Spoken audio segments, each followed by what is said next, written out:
पिंपरी चिंचवड शहर के Wakad police station area में दो नाबालिग बहनों के साथ यौन शोषण करने और उन्हें चाकू दिखाकर डराने वाले 61 साल के रमजान बन्नू साहब बागवान को आखिरकार वाकड़ पुलिस ने गिरफ्तार कर लिया है। पुलिस जांच में पता चला कि रमजान बन्नू साहब बागवान ने पड़ोस में रहने वाली दो नाबालिग लड़कियों को चाकू दिखाकर जान से मारने की धमकी देकर बार बार यौन शोषण किया था। चौंकाने वाली जानकारी सामने आने के बाद कि रमजान बन्नू साहब बागवान ने दो नाबालिग बहनों, एक 10 साल की और दूसरी 4 साल की, इन दोनों बहनों के साथ बार बार यौन शोषण किया था। वाकड़ पुलिस ने पीड़ित लड़कियों की मां की शिकायत पर रमजान बन्नू साहब बागवान को कल देर रात गिरफ्तार कर लिया। पिंपरी चिंचवड शहर पुलिस ने यह भी बताया कि पुलिस ने मामले की तेजी से जांच के लिए एक स्पेशल इन्वेस्टिगेशन टीम बनाई है और इस मामले में जल्द ही एक अच्छा स्पेशल पब्लिक प्रोसिक्यूटर नियुक्त किया जाएगा। काल रात्री वाकड पोलीस स्टेशनला दोन अल्पवयीन मुलींवरती लैंगिक अत्याचार झाल्याबाबत तक्रार प्राप्त होती। ज्या अल्पवयीन मुली होत्या त्यांच्या आईने त्याबाबत वाकड पोलीस स्टेशनला काल रात्री फिर्याद दिलेली आहे। त्या अनुषंगाने वाकड पोलीस स्टेशनला बलात्कार, ॲट्रॉसिटी आणि पोक्सो अंतर्गत गुन्हा दाखल केलेला आहे।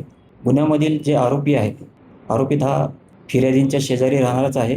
त्याचं नाव रमजान बागवान, तो 61 वर्षीय आहे आणि त्याला या गुन्ह्यामध्ये आम्ही अटक केलेली आहे। सदर गुन्हा गंभीर स्वरूपाचा आहे, संवेदनशील आहे आणि ॲट्रॉसिटी असल्यामुळे सदर गुन्ह्याचा तपास वाकड विभागाचे सहाय्यक पोलीस आयुक्त श्री सुनील कोराडे करत आहेत।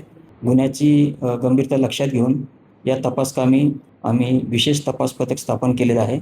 त्याचा मूळ उद्देश या गुन्ह्याचा तपास शास्त्रोक्त पद्धतीने व्हावा आणि या गुन्ह्यामध्ये शास्त्रोक्त पद्धतीने तपासून पुरावे संकलित करून ते जलद गतीने तपास व्हावा यासाठी तपास पथक स्थापन केलेले आहे।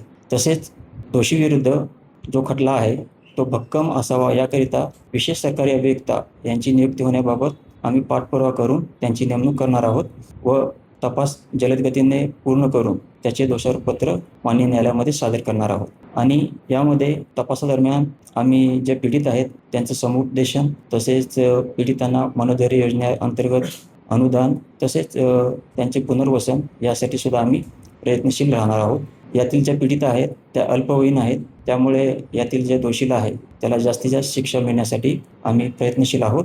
तो पीडितांना चाकूने मारण्याची धमकी द्यायचा, त्यामुळे पीडितांनी घाबरून ही गोष्ट त्यांच्या नातेवाईकांना सांगितली नव्हती, परंतु याची माहिती भेटल्यानंतर त्यांना विश्वासात घेऊन विचारपूस केल्यानंतर सदरचा प्रकार उघडकीस झालेला आहे। यातील पीडितांच्या शेजारी राहणारे त्यांचे जे नातेवाईक होते, त्या नातेवाईकांच्या माध्यमातून त्यांना इतर शेजारी व्यक्तींकडून जी माहिती भेटली ती माहितीची खातरजमा केल्यानंतर आणि या पीडितांकडे त्यांच्या नातेवाईकांसमक्ष आमचे जे महिलांविषयी गुन्हे तपास करणारे जे विशेष पथक आहे त्याचे जे अधिकारी आहेत, PSI घुगे आणि महिला दक्षता समितीच्या सदस्या, तसेच CWCच्या सदस्या यांच्या समक्ष पीडितांची त्यांच्याकडे विचारपूस केली, त्यानंतर हा प्रकार उघडकीस आलेला आहे।